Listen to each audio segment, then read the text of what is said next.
Good morning. It's January 10th. Your title this morning, I have a spiritual vision within me which beholds a perfect universe. From the book of Revelations, chapter 1, verse 8. I am Alpha and Omega, the beginning and the ending, saith the Lord, which is, and which was, and which is to come, the Almighty. From the Bhagavad Gita, but verily thou art not able to behold me with these thine eyes. The divine eye I give to thee. And from the Mahabharata, there is but one Brahma, which is truth, self.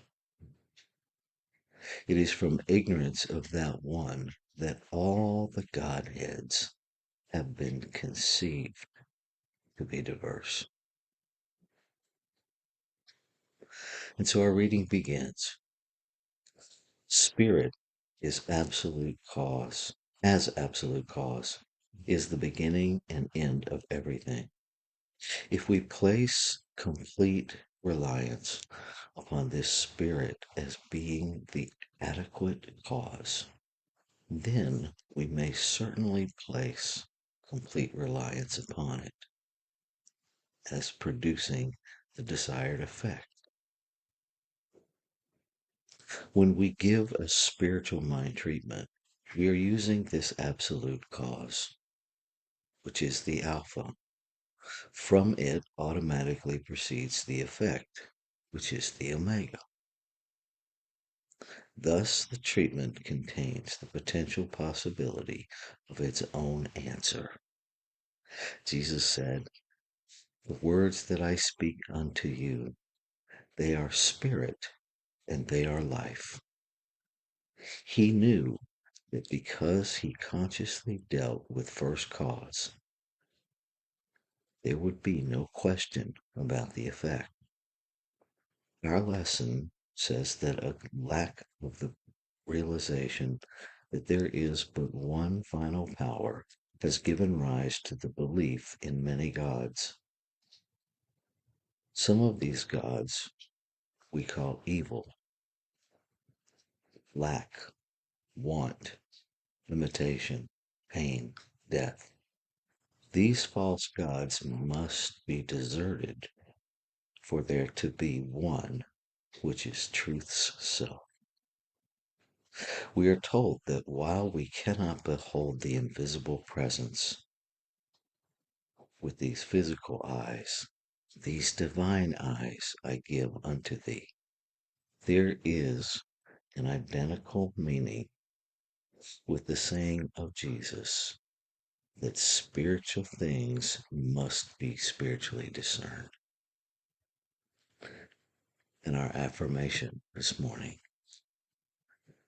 I have a spiritual vision within me which beholds a perfect universe. Daily, this vision guides me to success, happiness, prosperity, physical and mental well-being. My spiritual vision is open. I awake to the greater possibility. So let's take this into a time of silent meditation.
So with this breath, I go deeper into that spiritual vision. I go deeper into that self so that I can see and remember there is only one. I close my eyes so that I am not fooled by the world of condition that surrounds me, that my body is. And I bow my head in reverence to this one infinite being, honoring that it is all there is, never separate from me, but rather it is that which I am made out of. It is that divine parentage that births all of creation out of itself. The divine feminine in perfect balance with the divine masculine. One singular source, one singular substance, one absolute reality, by whatever name we call it. It simply is. And I know it to be pure love. I know it to be pure life. I know it to be the breath that breathes me, that breathes all of life. And so I can speak of oneness. And when I say oneness, I mean the absolute interconnectedness of all that is created out of one, the inseparable, that thing which Mother Teresa spoke of when she said, we all belong to each other. And so I speak my word, claiming and affirming that in this truth of belonging one to another, that what is spoken in one place is spoken every place. That what is spoken for one must be spoken for all. That what is spoken by all is the one speaking itself into being, into experience, into expansion. And so I claim and affirm that I look at every situation from this spiritual vision within me, that I allow my spiritual vision to rise up and be my primary lens through which I look at life, through which I recognize, through which I know again kinship, not only of humanity, but of all life, the kinship of the blade of grass, my kinship with the dust, my kinship with the rain, my kinship with all that is, and every person, and every place, and everything.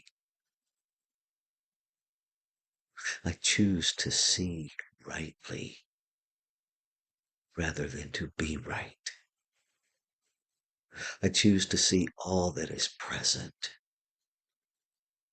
rather than to present all I want. I choose to know God, to know truth, to know wholeness in every breath, with every breath, from every breath. I choose. Grateful. Grateful to feel that shift within me that knows life has already said yes before I spoke it into being. And that this divine yes, this awareness within my physical being is a communication of gratitude, signaling, reminding me that it's done, that there's no waiting period, and that I can continue to let go and let go and let go as I continuously remind myself to come back to the moment, to come back to this center of faith that knows it's already complete. That faith that knows the unseen before it is seen, that hears the unheard before it is heard. And so I release with absolute faith, and the confidence of law itself. So I ask you, I invite you, if you are in alignment with this word this morning, that you join me in releasing it, in letting go, in letting God be God. As we say together, Ashe, Aho, Shalom, Amen. And so it is.